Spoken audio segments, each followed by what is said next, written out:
Estou tomando cerveja na zona, senhora. O seu trabalho. Isso. Qual o endereço da gente?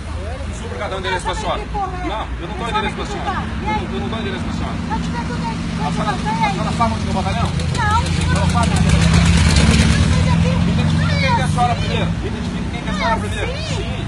Que educação tu tem, né? Pode gravar aí. Sim, grava mesmo. Que educação tu tem, né? A senhora tem mais ainda, ó. Bater palminha pra senhora. Não precisa. Bater palminha pra senhora. Não precisa, meu amigo. A senhora tinha que ter humildade. E aí, negão? A senhora E aí, negão? E aí?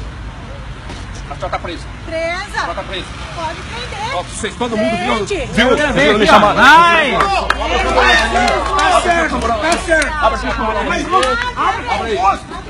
Abre aí, pega a chave, só puxar. Senta aí. Negão, você vai ver quem que é o negão. Entra pra dentro. Racista ainda? Pegou alguma coisa. Só vai ver quem que é o negão. Vai lá. Só vai ver quem que é o negão. Vai na fé, Faz um certo momento primeiro. Bora. Não tá percebendo? Racismo. Só segura essa porta pra mim aqui. Segura, por favor. Segura. Chamando aí. É racismo isso aí. Filmei aqui.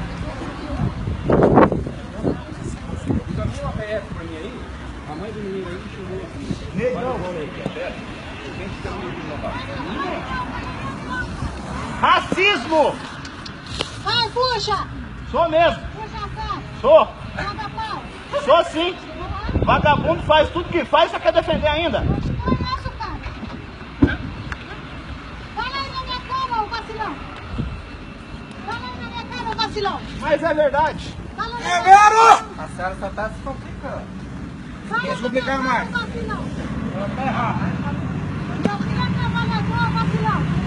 Fala aí, meu puto. É, agora você tá sem foco na maior educação. Aqui, vai lá, prende. Depois, por gentileza, só põe a perna da senhora pra dentro.